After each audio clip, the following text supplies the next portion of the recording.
எல்லாம் வலது கரத்தை உயர்த்தி சொல்லுங்க, இது வல்லமையின் நாள். சொல்லுங்க, கேட்கல. வல்லமையின் நாளையே ஒரு பூனையை போல சொல்ல முடியும்னா நீங்க தான் சொல்லுவீங்க. எப்படி?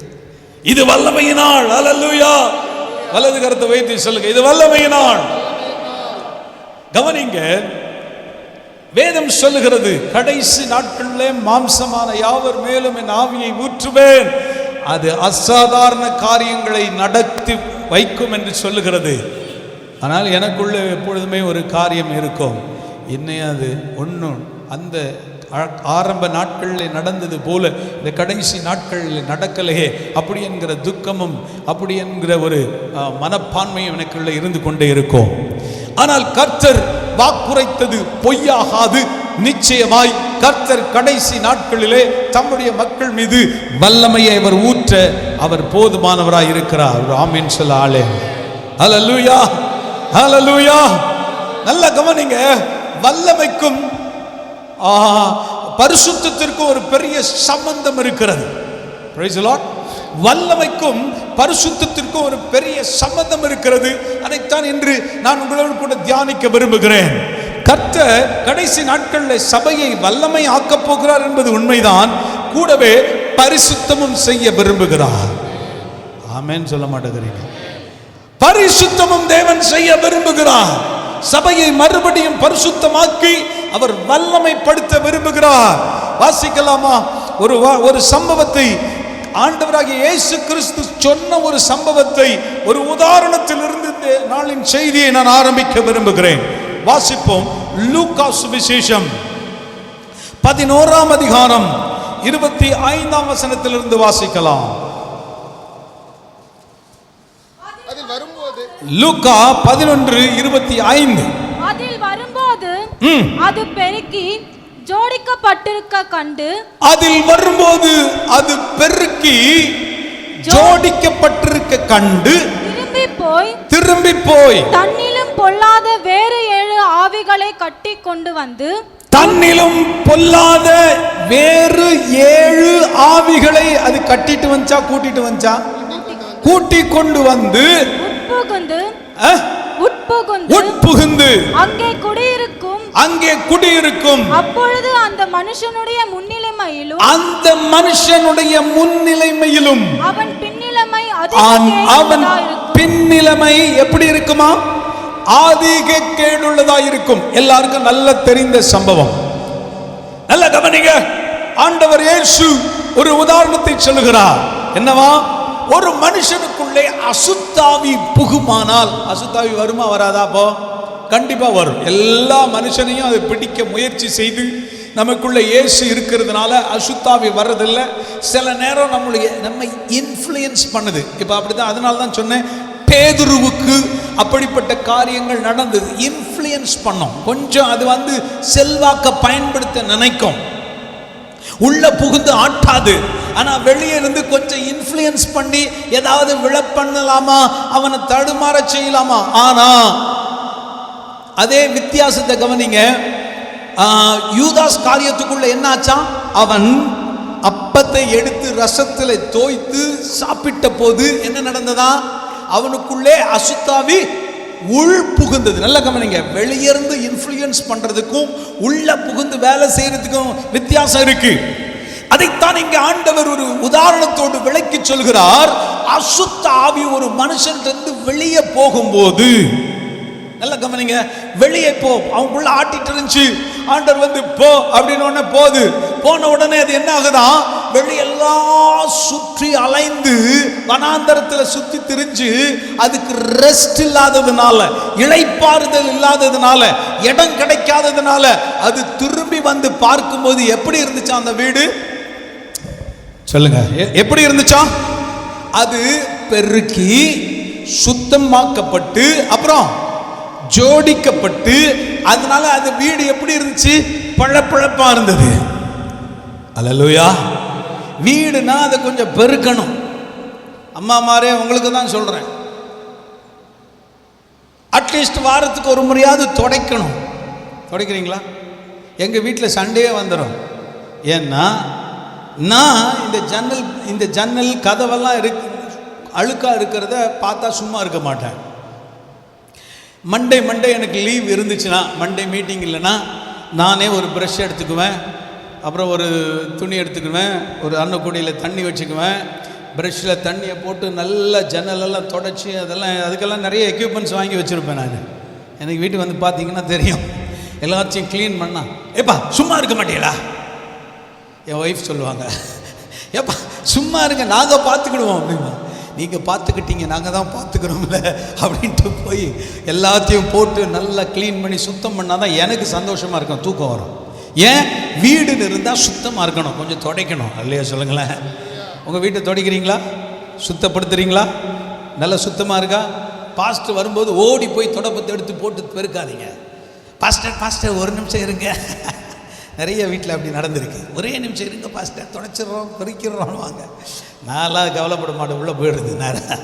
கவனிங்க, வீடு பெருக்கி ஜோடிக்கப்பட்டு அந்த வீடு இதுவரைக்கும் இல்லாத ஒரு சுத்தத்தை அனுபவிக்கிறது.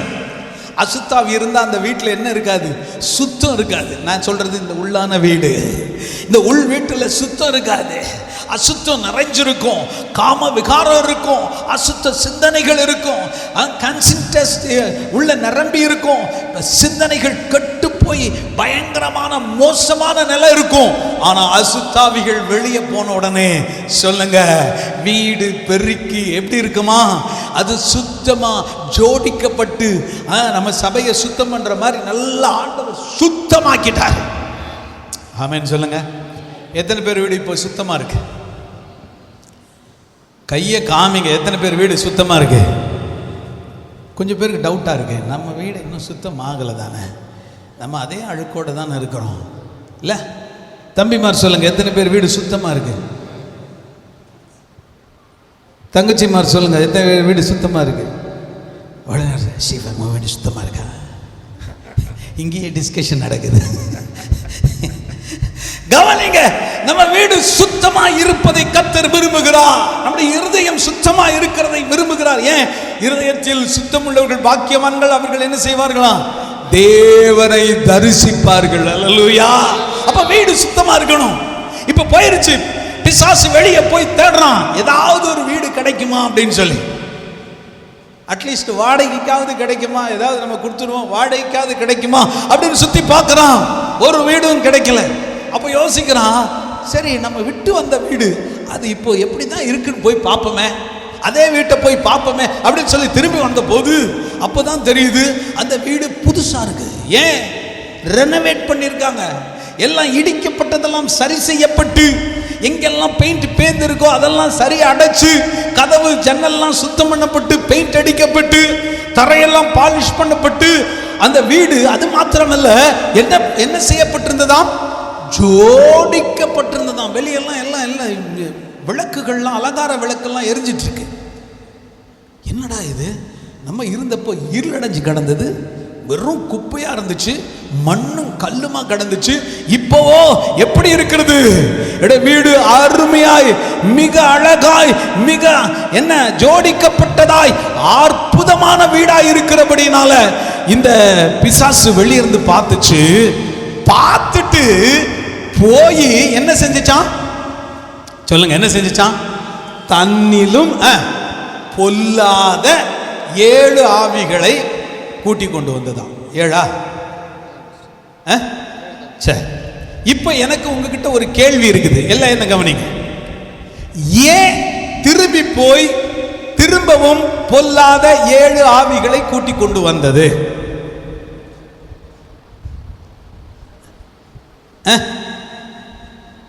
சொல்லுங்க. புரியல. காலியா இருந்துச்சு. கரெக்ட். காலியா இருந்ததுனால, பெருக்கி ஜோடிக்கப்பட்டதுனால நான் எதிர்பார்க்கிற பதில் அது இல்லை. சப்போர்ட்டுக்கா? யார் சொன்னது அது சப்போர்ட்டுக்கு? கரெக்டா சொன்னீங்க பிரதர், சப்போர்ட்டுக்கு இல்ல. நல்லா கவனிங்க, அதை தான் இன்னைக்கு சொல்ல போறேன். என்ன தெரியுமா? பிசாசுக்கு சுத்தம்னா பிடிக்காது. நல்லா கவனிங்க. அசுத்தமா இருந்தப்போ அவன் பயப்படல. அசுத்தமா இருந்தப்போ அவனுக்கு அது பெரிய த்ரெட்டா தெரியல. அவன் எதை பார்த்து பயப்படுறவன் சொல்லுங்க? எதை பார்த்து பயப்படுறவன்? பரிசுத்தத்தை பார்த்து பயப்படுறவன். இவ்வளவு நாள் அழுக்கா இருந்த வீட்டை பார்த்து அவன் பயப்படல. இப்போ கெடுக்கிறதுக்கு ஆள் பத்தாதுன்னு நினைச்சிட்டான். இந்த வீட்டை கெடுக்கணும்னா என்ன ஒரு ஆளால முடியாது. அதனால எத்தனை பேரை இன்னும் கூட்டு வர போறேன்? 7 பேரை கூட்டு வந்தாதான் இதை அழுக்காக்க முடியும். எத்தனை பேர் பிசாசு பயப்படுற ஆளா இருக்கீங்க? கையை உயர்த்த மாட்டேங்கிறீங்களே. பிசாசு உங்களை பார்த்து பயப்படுதுன்னா கையை உயர்த்துங்க. சரி, நீங்க பிசாசை பார்த்து பயப்படுறீங்கன்னா கையை உயர்த்துங்க. எதுக்குமே இல்லாத ஆட்கள் கையை உயர்த்துங்க. காதே இல்லாத மக்களுக்கு சொல்லி பிரயோஜனம் இல்லை. நல்ல கவனிங்க. பிசாசு பயப்படும் ஒரு காரியம் இருக்குமானால் அது பரிசுத்தம். வலது கரத்தை உயர்த்தி எல்லாம் சொல்லுங்க, பரிசுத்தம். அது பரிசுத்தம். ஆமென். வீட்டை இப்ப பார்த்து அவன் அட்ராக்ட் ஆகி வரல, பயந்து வந்திருக்கான்.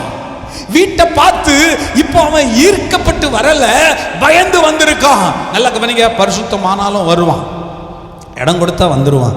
நீங்க இடம் கொடுத்தா பரிசுத்தமா வச்சிருந்தாலும் உள்ள வர்றதுக்கு கெடுக்கிறதுக்கு வருவான். அப்பவும் நம்ம அவனை என்ன செய்யணும்? எதிர்க்க வேண்டியதா இருக்கிறது. ஒரு அல்லையா சொல்லுங்க. கவனிங்க. நான் இப்போ என்னுடைய செய்தியின் தலைப்பு என்ன தெரியுமா? உங்களுடைய பரிசுத்தம் தான் ஜெயத்தை கொண்டு வர போகிறது. அல்லேலூயா சொல்ல ஆள் இல்ல. அல்லேலூயா சொல்ல ஆள் இல்ல. அல்லேலூயா, அல்லேலூயா. Holiness is power. பக்கத்துல கை கொடுத்து சொல்லுங்க, பரிசுத்தமே வல்லமை. சொல்லுங்க பார்க்கலாம், பரிசுத்தமே வல்லமை. கை கொடுத்து நல்ல 2 முறை குலுக்கி சொல்லுங்க, உங்க வாழ்க்கையில் இருக்கிற பரிசுத்தம் தான் வல்லமைக்கு வழிகாட்ட போகுது. இன்னைக்கு நம்மை பரிசுத்தத்துல நிரப்புறது மாத்திரமல்ல, வல்லமையினால நம்மை நிரப்ப போகிறா. வலது கரத்தை ஒரு உயர்த்தி ஒரு ஆமென் சொல்ல ஆள் இல்லையா? வலது கரத்தை உயர்த்தி சொல்லுங்க, இன்னைக்கு என்னை பரிசுத்தமும் ஆக்கி வல்லமையினால் நிரப்ப விரும்புகிறான். ஆமென் சொல்லுங்க. அல்லேலூயா, அல்லேலூயா. அப்போ பிசாசு பரிசுத்தத்தை கண்டு தனியா வந்து அவனால ஒன்றும் செய்ய முடியல. அதனால எத்தனை பேரை கூட்டு வரான்? 7 பேரை கூட்டு வந்தாலும் ஜெயம் நமக்கே. ஆமென். ஒரு உதாரணத்தை உங்களுக்கு சொல்லி உங்களை விளக்கி காண்பிக்க விரும்புகிறேன். வாசிக்கலாம். ஒரு சம்பவத்தை நான் உங்களுக்கு சொல்லுகிறேன். ஒரு பள்ளத்தாக்கை குறித்து வேதம் சொல்லுகிறது. ஒரு பள்ளத்தாக்கை குறித்து எழுதி இருக்கிறது. நான் உங்களுக்கு வாசிக்கட்டும். ஓசியாவின் புஸ்தகம் 2ஆம் அதிகாரம் 15ஆம் வசனத்தை வாசிக்கலாம். அவ்விடத்தில் இருந்து அவளுக்கு அவளுடைய திராட்சை தோட்டங்களையும் நம்பிக்கையின் வாசலாக ஆகோரின் பள்ளத்தாக்கையும் கொடுப்பேன். அப்பொழுது அவள் அங்கே தன் இளவயதின் நாட்களிலும் எகிப்து தேசத்திலிருந்து வந்த நாளிலும் பாடினது போல் பாடுவாள். நல்ல கவனிங்க. ஆகோரின் பள்ளத்தாக்குனா என்ன பள்ளத்தாக்கு? முதல்ல அது தெரியணும். ஆகோரின் பள்ளத்தாக்குனா என்ன பள்ளத்தாக்கு? ஆகானின் பள்ளத்தாக்கு. ஆகோர், ஆகான், இது ரெண்டுமே ஒரே வார்த்தையிலிருந்து தான் வருது. ஆகானை குறித்து சொல்லப்பட்டிருக்கு. ஆகான் உங்களுக்கு என்ன தெரியும்? யோசுவா புஸ்தகம் 7ஆம் அதிகாரம் நமக்கு ஞாபகம் வந்துடும். ஏன்? யோசுவாவின் புஸ்தகத்திலே 7ஆம் அதிகாரத்திலே ஆகான் என்கிற ஒரு மனிதனை குறித்து சொல்லப்பட்டிருக்கிறது. அவன் எப்படிப்பட்டவன் தெரியுமா? அவனுக்கு ரொம்ப பொருட்கள் மேல ஆசை. என்ன ஆசை? ஆகான் அப்படின்ன உடனே பாபிலோனிய சால்வை ஞாபகத்துக்கு வந்துடும்.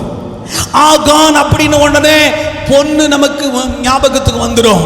நல்ல தங்க கட்டிகள், வெள்ளி, இவைகளெல்லாம் நமக்கு ஞாபகம் வந்துடும். ஆகான் என்ன செய்தான்? எதை தீண்டக்கூடாதுன்னு சொன்னானோ அதை எடுத்து கொண்டு வந்து தன்னுடைய கூடாரத்தின் அடியில மறைச்சு வச்சிருந்தானா.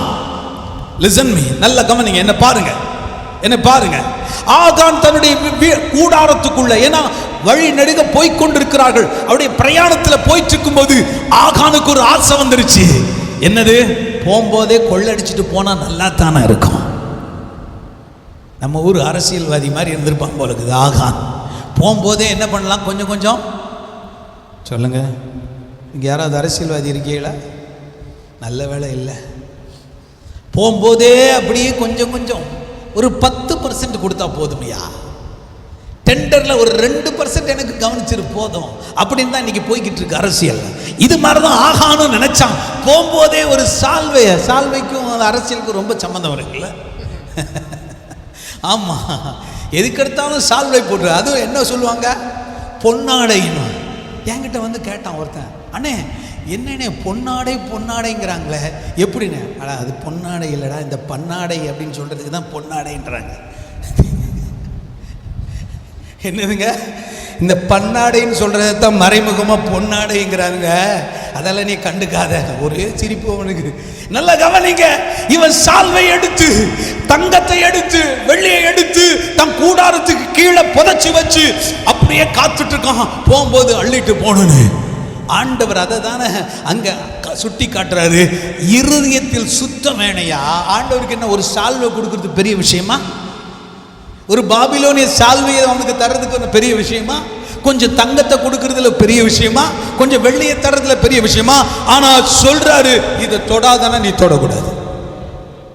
ஹலோ ஐயா, ஏதேன் தோட்டத்தில் நல்ல கவனிங்க, ஏதேன் தோட்டத்தில் இந்த கனியை சாப்பிடக்கூடாதுன்னு எதுக்கு சொன்னாரு சொல்லுங்க? எதுக்கு சொன்னாரு சொல்லுங்க? எதுக்கு சொன்னாரு? ஒரே ஒரு வார்த்தை தான் சொன்னார், மீறுதல். அதுக்கு பேரு மீறுதல். டேய் இங்கே நில்லு அப்படின்னு சொன்னா அங்க நிக்கணும், இங்க நிக்கணும். பள்ளத்தில் இறங்கி தான் பார்க்கவேன் என்னதான் நடக்குது அப்படிங்கிறது தான் மீறுதல், வேற ஒண்ணுமே இல்லை. ஆதாம் செய்தது ஒரு பெரிய பாவமே இல்லை. என்ன பாவம்? மீறுதல். மீறுதல். நான் சொன்னேன்ல, இந்த கனியை புசிக்காத, இதை பார்க்காத, இதை தொடாத அப்படி நான் சொன்னேன்ல. அதை பார்த்ததுனால வந்த விளைவு, அதை பார்த்து இச்சித்ததுனால வந்த விளைவு, அதை பார்த்து புசித்து பறித்து புசித்ததுனால வந்த விளைவு. இன்னைக்கு என்னாச்சு? உன்னுடைய குலமே, மனு குலம் முழுவதும் மேல ஒரு பாவம் மூடிக்கொண்ட. நல்ல கவனிங்க, மீறுதல். எல்லாம் கைகளை வைத்து சொல்லுங்க, மீறுதல். மனு குலம் எதனால சபிக்கப்பட்டது? மீறுதல். இங்க நில்லுடா, இதுக்கு மேல வராத அப்படின்னு சொல்லி இருந்தா அதை கீழ்ப்படிவதற்காகத்தான் கர்த்தர் தம்முடைய வார்த்தைகளை சொல்லி இருக்கிறார். ஆகான் அதுல விழுந்ததினாலே என்ன நடந்தது? அவன் கல்லறிந்து கொல்லப்பட்டான். மனுஷனுக்குள்ள பேசிக்காவே இச்சை என்னும் பாவம் இருக்கிறபடினாலே, இச்சை என்னும் பாவம் இருக்கிறபடினாலே எதையாவது பார்க்கும் போதே அவனுக்கு மனம் உறுத்திக்கிட்டே இருக்கு. இதை எடுத்துடலாமா, இதை தொட்டுடலாமா, இதை பண்ணிடலாமா, இதை ஏதாவது செஞ்சிடலாமா, இப்படி சொல்லிக்கொண்டே இருக்கிறதுனால ஒரு நாள் என்ன ஆகிறது? அவன் செய்ய தொடங்கி விடுகிறான், செய்ய ஆரம்பித்து விடுகிறான். அது அவனுக்கு மீறுதலின் பாவமாய் முடிகிறது அப்படின்னு சொல்லிட்டு தான் ஆண்டவர் சொன்னாரு. வாசிக்கலாம் அதை. அவளுடைய திராட்சை தோட்டங்களையும் நம்பிக்கையின் வாசலாக. நல்ல கவனிங்க, ஆகோரின் பள்ளத்தாக்கை எதையாக கொடுப்பேன் சொல்லுங்க? ஆகோரின் பள்ளத்தாக்குனா என்னது? உடனே நீங்க உங்களுக்கு ஞாபகம் வரணும், ஆகானின் சாபம் நிறைந்த வாழ்க்கை முடிவுக்கு வந்த இடம் ஆகோரின் பள்ளத்தாக்கு. ஆகவே இன்னைக்கு அந்த சாபத்திலிருந்து தான் கர்த்தர் உன்னை ஒரு ஆசீர்வாதமாய் மாற்றப் போகிறார்.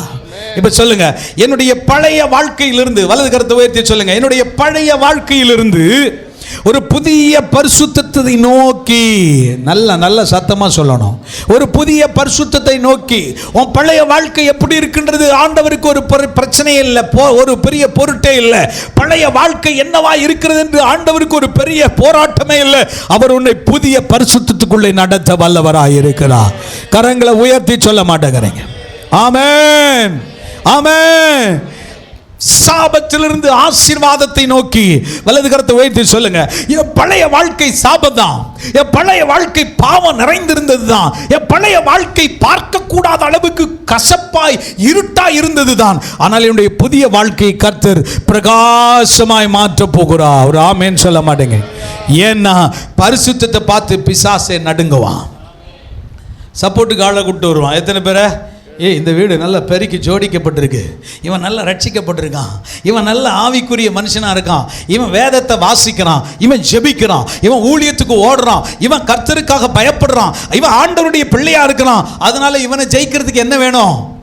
ஒரு ஆள் பத்தாது, இன்னும் எத்தனை பேர் வேணும்? இன்னும் 7 பேர் வேணும். அல்லேலூயா. பக்கத்தில் கை கொடுத்து சொல்லுங்க, நீங்கள் பரிசுத்தமாக இருந்தால் பிசாசு பயப்படுவான். சொல்லுங்க பார்க்கலாம், கை கொடுத்து சொல்லுங்க பார்க்கலாம். ஏன் தெரியுமா?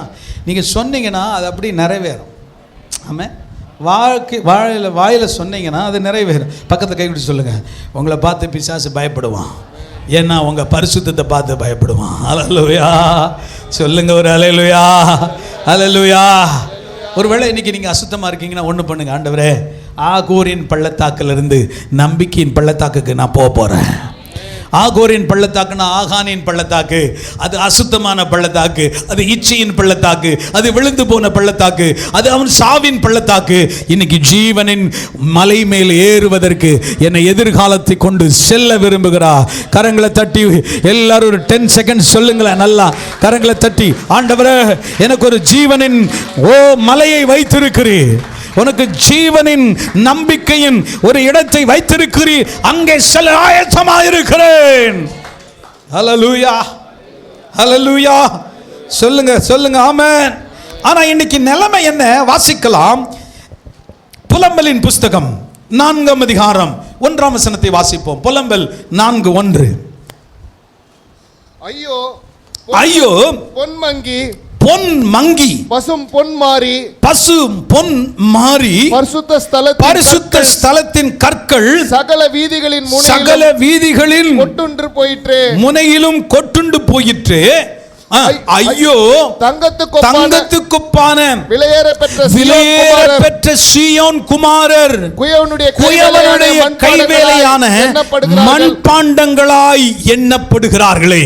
நல்ல கவனிங்க, பரிசுத்தத்தில் சிறந்து இருக்க வேண்டிய ஒருத்தன் இன்னைக்கு எப்படி இருக்கிறான்?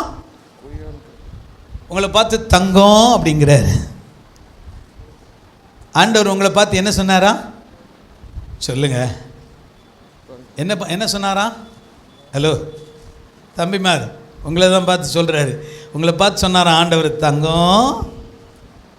எத்தனை பேர் உங்கள் வீட்டில் உங்கள் ஒய்ஃபை பார்த்து தங்கம்னு கூப்பிடுறீங்க? சொல்லுங்க. சரி சகோதரிகள் சொல்லுங்கள், உங்கள் பிள்ளைகளை பார்த்து எத்தனை பேர் தங்கங்கிறீங்க?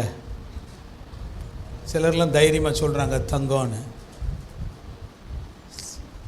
சிலர் கூப்பிடும்போது எப்படி தான் கூப்பிடுவாங்க? ஏய் சனின கூப்பிடும்போதே எப்படி தான்? என் மூஞ்சி பாரு, மூஞ்சி ஒன்றை மாதிரி தானே இருக்கும், நீ தானே பெத்த. ஏய் சனின. சிலர் செல்லம்மா, நாய் செல்லம்மாவே திட்டுறதும் நாய் தான். நான் நிறைய நேரம் யோசிப்பேன், எல்லாரையும் நாய் நாயின்னு திட்டுறோம். ஏய் நாயா அப்படின்னு. நாயை எப்படி திட்டுவோம்? யோசித்து பாருங்களேன். என்னைக்காவது நாய் ஏய் நாயா அப்படின்னா அது என் பேர் தான், ஆமாம் என்ன போ அப்படிங்க. என்னைக்கா யோசிச்சிருக்கீங்களா? என் பேர் நாய் தான், ஆமாம். எல்லாரையும் நாய் நாயின்னு திட்டுறோம், நாயை மட்டும் எப்படி திட்டுறதுன்னு தெரியலையே. பேயான திட்டுவோம். அல்ல கவனிங்க, ஆண்டவர் சொல்றாரு, பொண்ணு என் தங்கமே. உங்களை பார்த்து என்ன சொல்றாரா? என்ன சொல்லி கூப்பிடுறாரா? ஏன் தங்கமே. ரொம்ப பேருக்கு மனசு ரொம்ப சந்தோஷமா இருக்கு, தங்கம்னு நம்மளை ஆண்டவர் பார்த்து கூப்பிடுறாரு. வாசிங்க அந்த வசனத்தை. ஐயோ தங்கத்துக்குப்பான விலையேற பெற்ற சியோன் குமாரர் குயவனுடைய கைவேலையான மண்பாண்டங்களாய் காணப்படுகிறார்களே. ஏன்? பொன்னாய் விளங்க வேண்டியவன், வைரமாய் ஜொலிக்க வேண்டியவன், ஆண்டவருடைய கரத்திலே மின்ன வேண்டிய ஒருவன் கைவேலையாய் போனானாம், மண்ணாய் போனானாம். ஏன்? வீதியிலே கொட்டப்பட்டிருக்கிறார்கள். ஏன்? ஏயா? அவன் பொன்னின் அந்த பெரிய பதவியை, அந்த பெரிய காரியத்தை இழந்து போனான். அவன் பெருக்கி ஜோடிக்கப்பட்டிருக்க வேண்டியவன் அந்த பொன் மீது அழுக்கு அப்படியே நிரம்பி இருக்கிறபடியினால், சுத்தமில்லாதபடியினால், இந்த பொன்னும் தங்கமும் மின்னக்கூடாதபடி அவன் மேலே அழுக்கு நிரம்பி இருக்கிறபடியினால் பார்க்கிறவங்க நினைக்காங்க, இது பொன்னா என்னதுன்னே தெரியலையே, இது தங்கமா என்னதுன்னே தெரியலையே, இதை வீதியில தான் கொட்டணும் போல இருக்குதே. நல்ல கவனிங்க, பொன்னுக்கு மேல ஏதோ மறைக்கப்பட்டிருக்கிறது. பொன்னுக்கு மேல ஏதோ ஒன்று பூசப்பட்டிருக்கிறது, பொன்னுக்கு மேல ஏதோ ஒன்று மறைத்து கொண்டிருக்கிறது. நல்ல கவனிங்க, இதை எடுத்தா தான் தங்கம்னு உனக்கு தெரியும். அல்லேலூயா. பக்கத்தில் கை கொடுத்து சொல்லுங்க, உங்களை தங்கமா ஆண்டவர் நினைக்கிறாரு, ஆனா மேல என்னமோ ஒட்டி இருக்கு. தங்கத்தை சுத்தம் பண்ணணும். அல்லேலூயா. சொல்லுங்க, பக்கத்தில் கை கொடுத்து சொல்லுங்க, தங்கத்தை என்ன செய்யணும்? சுத்தம் பண்ணணும். நீ தங்கமா தங்க மாதிரியா? சொல்லுங்க, தங்கமா தங்க மாதிரியா? கேளுங்க, தங்கமா தங்க மாதிரியா? அதுவும் அதே மாதிரி தான் இருக்கும். தங்க மாதிரி தெரியும். நீங்க அப்பத்திலேருந்தே ஒரு மாதிரி. ஹலோ, நீங்க அப்பத்திலேருந்தே எப்படிங்க? ஒரு மாதிரி. நிறைய பேர் தங்க மாதிரியே தெரியுமா? அவன் பேச்சு எப்படி இருக்கும்? பிரதர், கர்த்தர் செய்றாரு பாருங்க, என்ன மாதிரி கிரியைகள். அல்லேலூயா. அவனை பார்த்தா நமக்கு பயமா இருக்கும் பேசுறதுக்கு. பிரதர், ஆண்டவர் செய்கிற கிரியைகளை கண்டா நான் நிறைய பேர் இப்போ பார்த்து பேசுறதே இல்லை, ஒளிஞ்சுக்குவேன். ஏன்? அவங்ககிட்ட பேசும்போது தேவ தூதர் மாதிரியே பேசுறான். பார்த்தா தங்கம்னே நினைக்க வேண்டியதா இருக்கு, ஆனா கேயாசியா இருக்கான். கேயாசிய போல இருக்கான், ஆகான போல இருக்கான். காரணம் என்ன?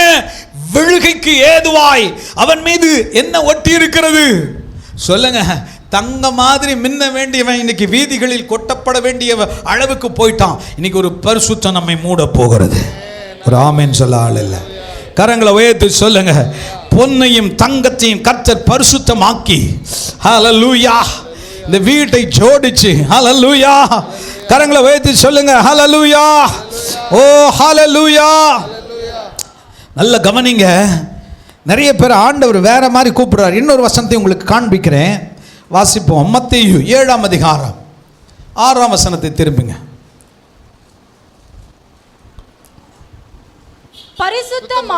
பரிசுத்தமானதை நாய்களுக்கு கொடாதையுங்கள், உங்கள் முத்துக்களை பன்றிகள் முன் போடாதையுங்கள்.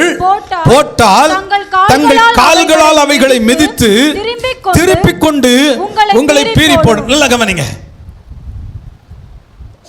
நிறைய பாஸ்டர் சொல்லுவாங்க, பண்ணி மாதிரி வாழ்ந்துகிட்டு இருந்த என்ன கவனிங்க, ஆண்டவர் கழுவி கொண்டாந்து எங்க வச்சாரா? எங்க வச்சார்? வீட்டுக்கு கொண்டாந்தார். அவர் நினைச்சாரு, இவன் மாறிடுவான், ஆடாயிருவான்.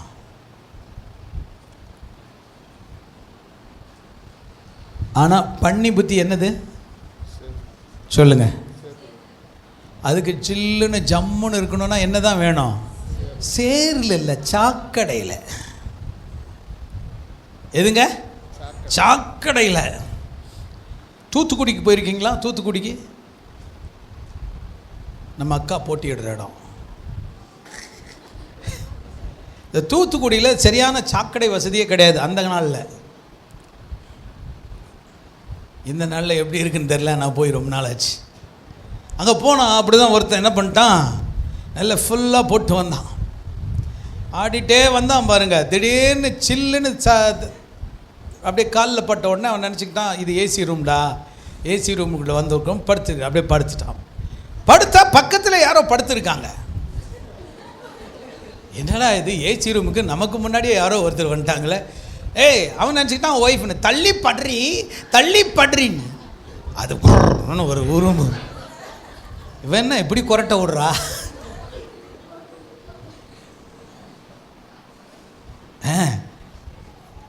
இந்த பண்ணியை கழுவி கழுவி கழுவி கொண்டு வந்து எங்க வச்சாலும் என்னதான் இருக்கும்? அதுக்கு யோசனையெல்லாம் சாக்கடையா தான் இருக்கும். இந்த நாய்க்கு பரிசுத்தமானதை போடவே கூடாது. இந்த நாய்க்கும் பண்ணியையும் ஆண்டவர் சொல்லியிருக்காரு.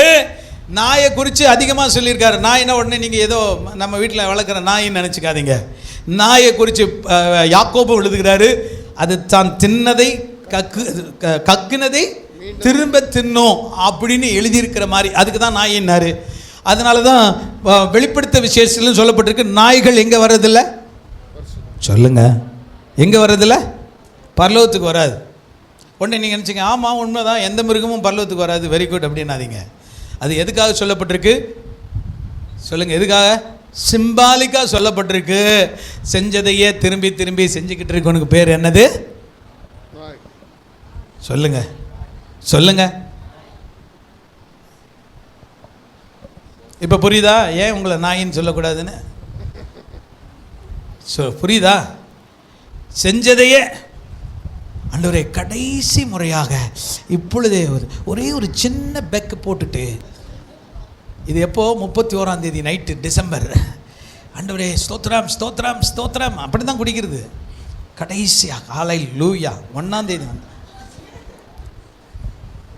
தேதி வந்த உடனே சொல்லுவோம், ஆண்டவரே இன்றைக்கி ஒரு நாள், இன்றைக்கி எல்லோரும் மகிழ்ச்சியாக இருப்பாங்க, இன்றைக்கி ஒரே ஒரு நாள். இவனுக்கு பேர் தான் என்னது? சொல்லுங்க, என்னது?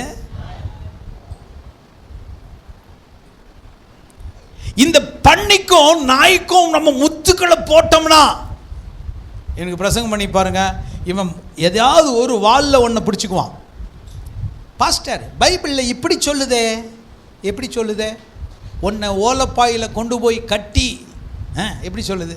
ஓலப்பாயில் கட்டி கீழே மந்தையில் போடணும்னு சொல்லுது. ஹலோ, உடனே பாஸ்டர் உங்களுக்கு தெரியுமா, நீங்கள் இப்போ மாட்டினீங்க, என்னது சொல்லுப்பா, என்னப்பா? காயனுக்கு மனைவி எங்கிருந்து கிடைச்சா? இவர் பயங்கர ஞானியம். பாஸ்டர் மாட்டார். இப்போ பாஸ்டர் காயனுக்கு மனைவி எங்கிருந்து கிடைச்சா? உன் மண்டையிலிருந்து கிடைச்சா?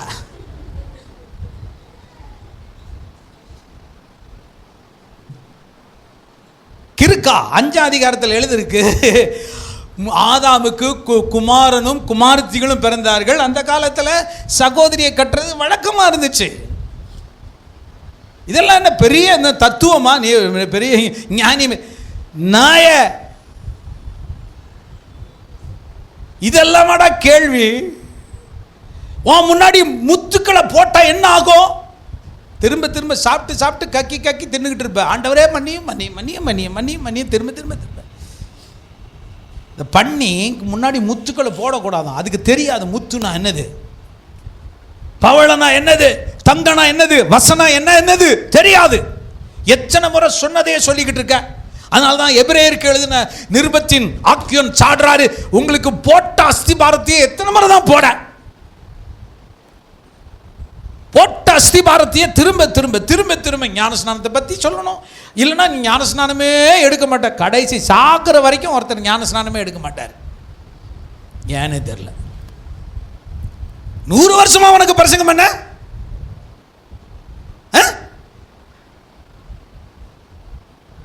ஞானஸ்நானம் இதெல்லாம் குழந்தைக்கு சொல்ல வேண்டியதுயா. கைகளை வச்சுங்க வா ஜோம் பண்ணணும், ஞானஸ்நானம் இன்னைக்கு எடுத்துறேன் இப்போ அவ்வளோதான், முடிஞ்சு கதை, எடுக்க மாட்டேன். சொன்னதையே திரும்ப திரும்ப திரும்ப திரும்ப எப்படி பிரசங்கம் பண்றது? உங்களுக்கு கீழ்ப்படிதல் வர வேண்டாமா? முத்துக்களாய் மாற வேண்டாமா? நல்ல கவனிங்க. ஞான ஸ்நானமும் ஒன்று நீங்கள் சொல்லுவீங்க, ஞான ஸ்நானம் பழைய ஏற்பாட்டு காலத்துலாம் எடுத்தாங்களா?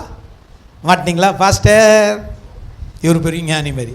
அதுதான் கொரிந்தியருக்கு எழுதும்போது அழகாக எழுதுகிறார் பவுல். அவர்கள் கவனிங்க, சிவந்த சமுத்திரத்தின் வழியாய் நடந்து வந்தது எதற்கு ஒப்பனையா? சொல்லுங்க, எதுக்கு ஒப்பனையா? பழைய ஏற்பாட்டிலேயே ஆண்டவர் ஞானஸ்நானம் கொடுத்துட்டார். சொல்லுங்க ஆமென். எவன்லாம் விசுவாசித்தானோ அவன்லாம் சிவந்த சமுத்திரத்தில் இறங்கினான். ஹல்லேலூயா. விசுவாச அத்தனை பேரும் சிவந்த சமுத்திரத்துக்குள்ள இறங்கினான். பயப்பட்டவன்லாம் மேலே நின்னான். இன்னைக்கு நம்ம விசுவாசிக்கிறவன்லாம் தொட்டிக்குள்ள இறங்குறான். ஹலோ சொல்லுங்க, இறங்குறானா இல்லையா? பாஸ்டர் ஏன் அதுதான் ஞானஸ்நானமா? தொட்டிக்குள்ள இறங்கி முக்குனா தான் ஞானஸ்நானமா? கரெக்ட், நீ கேட்கறது கரெக்ட். தெளிக்கிறது கூட தான் ஞானஸ்நானம். நாளைக்கு ஆஃபீஸ் போகும்போது நீ குளிக்காத, தெளிச்சுட்டு போ. ஹலோ, 1 மாதம் குளிக்காத, உன் பாஸ் உன்னை டிஸ்மிஸ் பண்ணுவான். நீ குளிக்காமல் வந்ததினால் இனிமே ஆஃபீஸில் இருக்க முடியாது. இந்த கேபின்லேருந்து அந்த கேபினுக்கு நாரும், அந்த கேபின்லேருந்து இந்த கேபினுக்கு நாரும். ஏன்? நான் தெளித்து கொண்டு வருகிறேன் ஐயா. ஐயா அதுக்கு பேரே பேப்டிசம். பேப்டிசம் என்ன? டிப்புன்னு அர்த்தம். பேப்டைசோ அப்படிங்கிற வார்த்தையிலேருந்து வருது. பேப்டைசோ அப்படின்னா முழுக்கு அப்படின்னு அர்த்தம். ஆமென். சொல்லுங்க சொல்லுங்க. நீங்க வேணா விரும்புங்க, 5 நிமிஷம் சேர்த்து பிடிக்கிறேன், போய் சேர்ந்துருவீங்க. ஒரு நொடி வைக்கிறதுக்கு ஒரு 5 நிமிஷம் வச்சா என்ன ஆகும்? ஆமாம், முழு பேப்டிசம் உங்களுக்கு கொடுத்த மாதிரி ஆயிரும். ஏன்னா கீழ்ப்படியாத ஆட்களுக்கு வச்சு என்ன பிரயோஜனம்? நான் வேணா பெருமையாக சொல்லிக்குவேன், அவர் ஞானஸ்தானம் எடுக்கும்போதே போய் சேர்ந்துட்டாரு பிரதர்.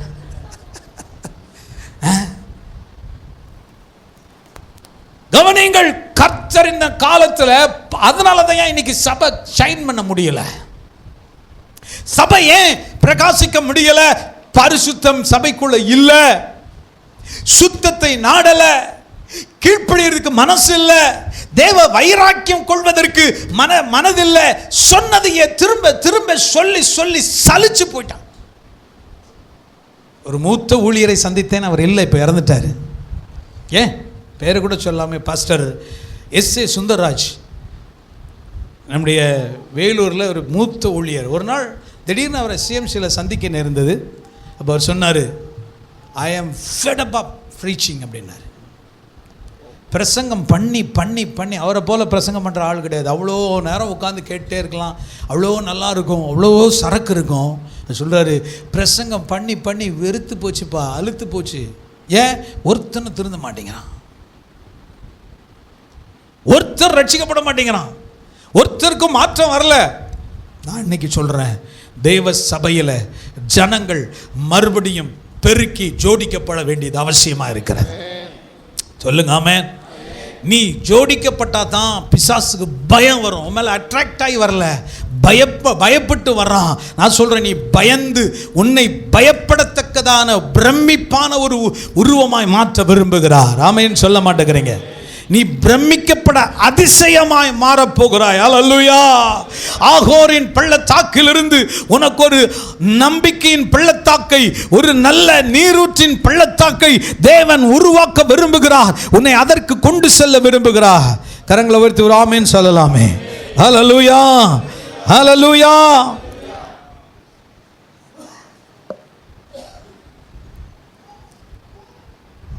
வாசிக்கலாம். சங்கீதம் 110:3 எடுத்துக்கொள்ளுவோம்.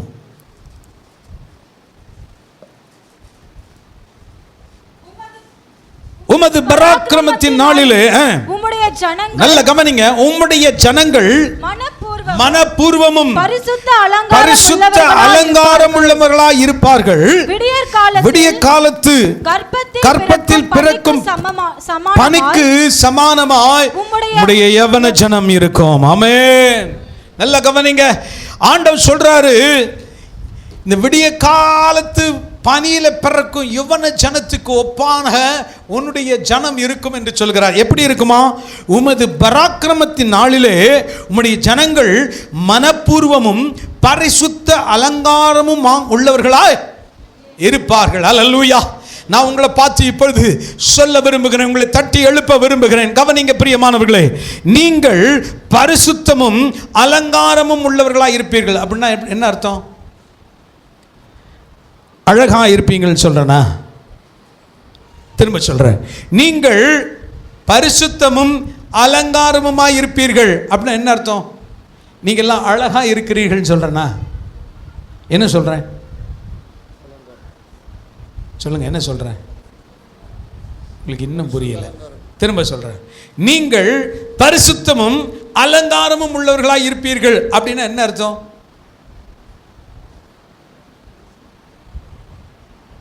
சொல்லுங்க.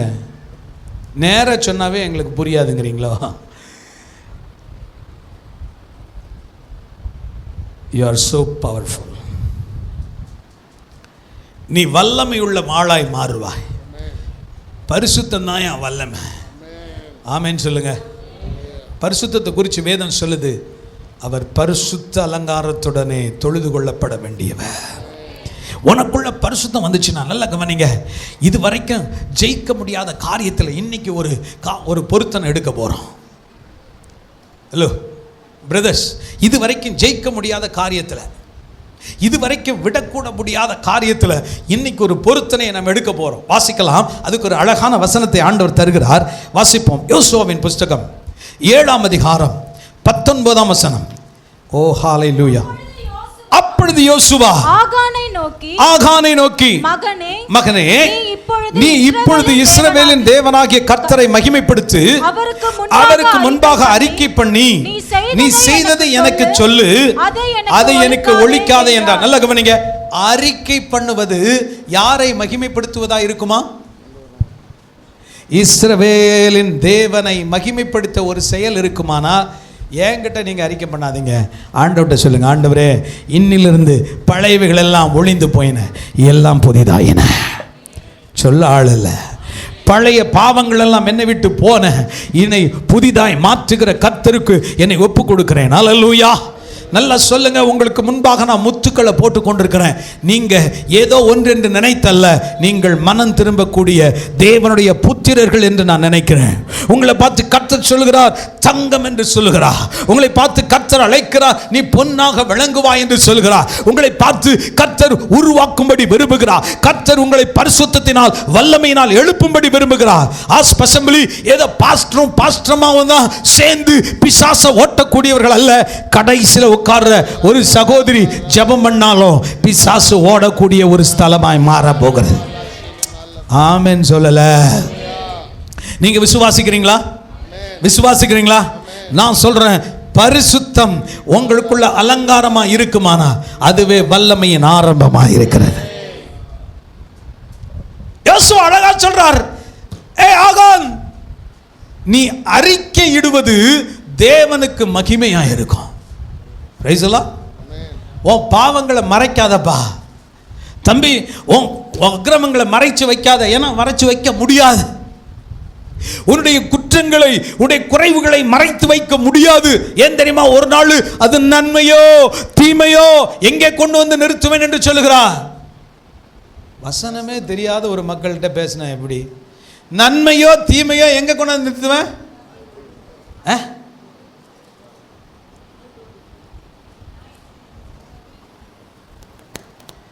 நியாயத்தில் கொண்டாந்து நிறுத்துவேன். தம்பி, 4 செவத்துக்குள்ள தானே, யாரும் பார்க்கல. உன் செல்போனில் எடுத்து அப்புறம் பேசுகிறேன் நியாயத்தில் கொண்டாந்து நிறுத்துவேன். அப்படிதான் ஒருத்தர் கவிதை எழுதியிருந்தார். போர்வைக்குள்ளே எரிந்து கொண்டிருக்கும் விளக்குகள் அநேகருடைய வீட்டை இருட்டாகி கொண்டிருக்கிறது. போர்வைக்குள்ளேருந்து வர்ற வெளிச்சம் எது? மேலே மோடி பெட்ஷீட்டுக்குள்ளே வச்சு அங்கே ஒரு வெளிச்சம் தெரியும், பார்த்தீங்கன்னா தெரியும். போர்வைக்குள்ளே இருந்து வரும் வெளிச்சங்கள் அநேக வீடுகளை இருட்டாக்கி கொண்டிருக்கிறது.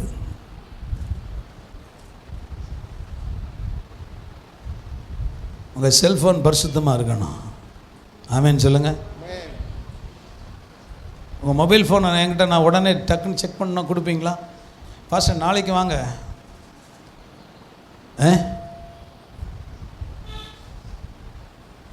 பரிசுத்தம் தாயா பெரிய பவரை வெளிப்படணும். சொல்லுங்கள், கரங்களை உயர்த்தி, உங்கள் கரங்களை உயர்த்தி சொல்லுங்கள். அலங்காரம் என்னவா இருக்கணும்? பரிசுத்தமாக இருந்துச்சுன்னா வல்லமை வெளிப்படும் நாள் இது. பிசாசு பார்த்து பயந்து ஒரு ஆள் இல்லை 7 ஆளை கூப்பிடுவான். ஐயோ, எனக்கு அந்த வீட்டுக்குள்ளே போக முடியல, அந்த சகோதரியை தொட முடியல, அந்த சகோதரிக்கு விரோதமாக செய்ய முடியல, அந்த குடும்பத்துக்குள்ளே கிரியை செய்ய முடியல. காரணம் என்ன? அந்த அம்மா பரிசுத்தமாக இருக்கிறதுனால அவங்கக்கிட்ட போக முடியலன்னு யாரை கூப்பிடுவான்? 7 பேரை கூப்பிடுவான். நீ வா, நீ வா, நீ வா. ஏன்? வீடு பெருக்கி அலங்காரிக்கப்பட்டு ஜோடிக்கப்பட்டு அது மின்னுகிறதா இருக்கிறபடினாலே அட்ராக்ட் ஆகி கூப்பிடல, பயந்து கூப்பிடுறான். இன்னைக்கு உன் வாழ்க்கையில் பிசாசு விளையாடிட்டு இருக்கானா? உன் வீட்டை பெருக்கி ஜோடிக்க ஒப்புக்கொடு. உன் வாழ்க்கையை பெருக்கி ஜோடிக்க ஒப்புக்கொடு. உன் வாழ்க்கையை பரிசுத்தமாக்க ஒப்புக்கொடு. உன் வாழ்க்கையில் மாற்றத்தை வருவதற்கு ஒப்புக்கொடு. உன் வாழ்க்கையை ஆண்டவர் மின்னுவதற்கு ஒப்புக்கொடு. ஒரு பெரிய வல்லமை நேரம் காத்திருக்கிறது.